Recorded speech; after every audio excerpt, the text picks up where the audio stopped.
আর যেন ফেসিবাদ বাংলাদেশে ফিরে না আসে। গণতান্ত্রিক কাঠামো যেন স্থিতিশীল হয় এবং মজবুত ভিত্তি পায়। 2008 সালের 6 সালের 28 অক্টোবর থেকে শুরু করে 24 সালের 5ই আগস্ট পর্যন্ত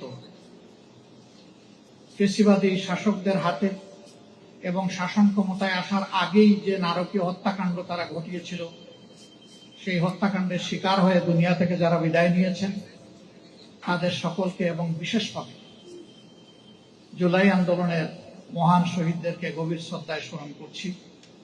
মহান আল্লাহ তাআলার দরবারে দোয়া করি আল্লাহ তাদের সকলকে শহীদ হিসাবে কবুল করুন।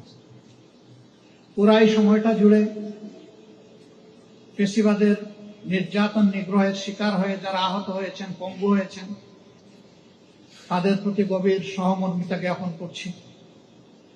সেই সমস্ত পরিবারের প্রতি গভীর সহানুভূতি জ্ঞাপন করছি যাদের আপনজন গুম হয়ে এখনো আর ফিরে আসেননি। নগদ নিয়ে এলো হার না মানা হার অফার। সর্বনিম্ন 10,000 টাকা রেমিটেন্স নগদে পাঠালে থাকছে স্বর্ণের হার জেতার সুযোগ। গুমের শিকার যে সমস্ত ব্যক্তিবর্গ আয়নাগর থেকে ফিরে এসেছেন তাদের প্রতি আমি সম্মান প্রদর্শন করছি। জুলাই যুদ্ধে যারাই অংশগ্রহণ করেছেন, 10 মাসের শিশু থেকে 90 বছরের বৃদ্ধ, তাদের সকলের প্রতি আমি গভীর কৃতজ্ঞতা জ্ঞাপন করছি।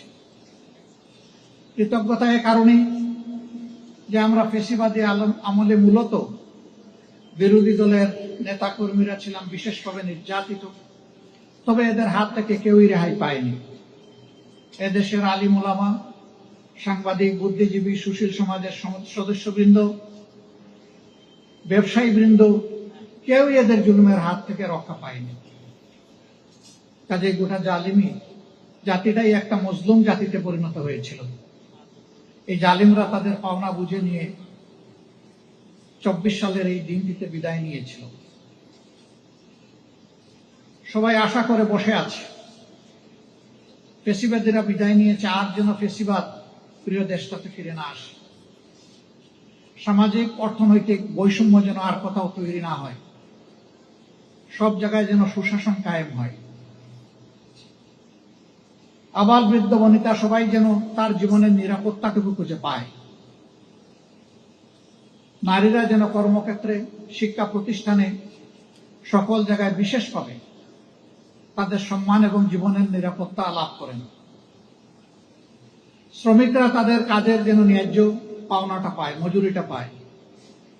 প্রবাসীরা যেন আমাদের কাছে সম্মানিত হয়, আমরা যেন তাদেরকে যথাযথ সম্মান প্রদর্শন করতে পারি। মনে রাখতে হবে, এই গণ অভ্যুত্থান বিপ্লব সংগ্রামে দেশের ভিতর থেকে আমরা যেমন লড়াই করেছি, সারা বিশ্বে যে সমস্ত প্রবাসী নিবাসী বাংলাদেশিরা আছেন তারাও আমাদের সাথে সমান তালে লড়াই করেছেন। আমরা যেমন এই লড়াই করতে গিয়ে জেলে গিয়েছি, তারাও কিন্তু জেলে গিয়েছেন।